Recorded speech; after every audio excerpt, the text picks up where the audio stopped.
Robert White here to share some ideas potentially useful to leaders. People in social situations have asked me, what do mentors actually do?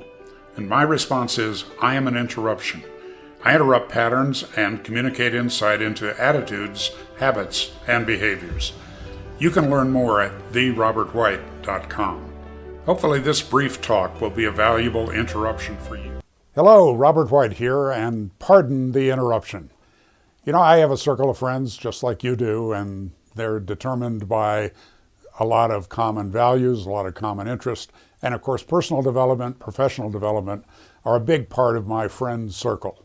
I mean, certainly family and some people are not part of that, but I have a large number of friends, and I've often asked them, what was your first kind of wake-up call, your first personal growth experience that you recall beyond conventional education?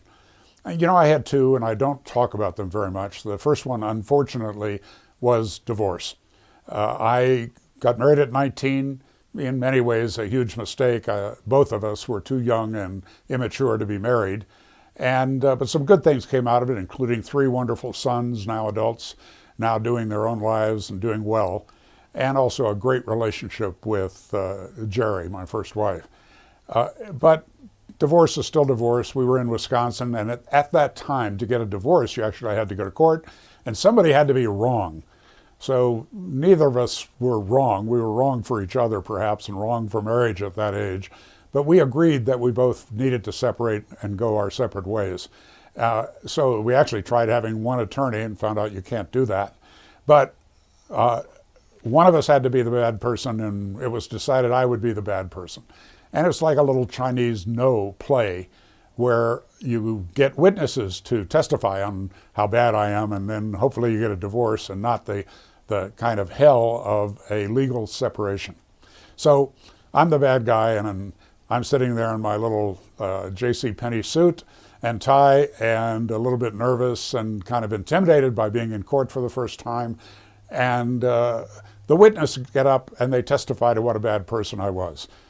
So it's just a play, right? I shouldn't be worried. I'm relaxed.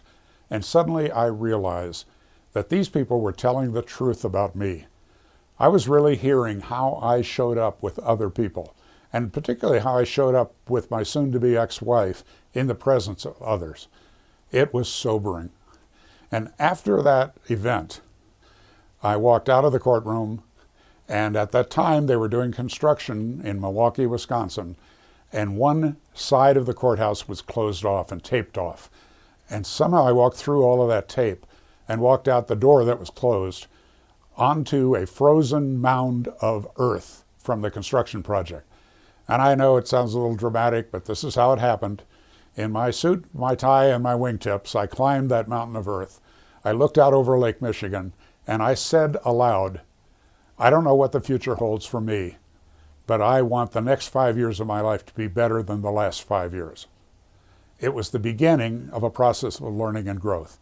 And part of that was to discover personal growth item number 2, which was from the late Earl Nightingale and his series called Lead the Field.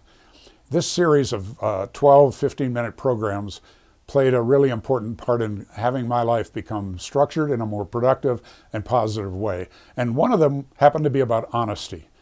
And Nightingale said, if honesty had not been invented as a concept, somebody would invent it as the best way of getting rich.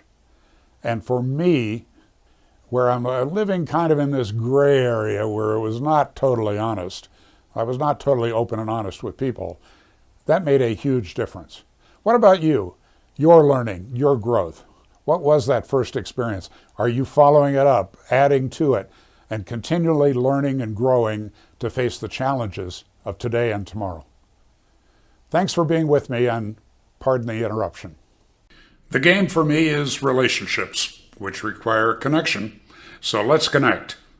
The best way is to identify an issue, something that's captured your thoughts and concerns.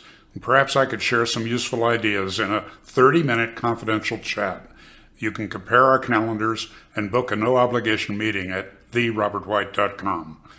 You'll also find ways there to connect to my writing, speaking, and free weekly reminders. For now, have an extraordinary day, and I look forward to connecting soon.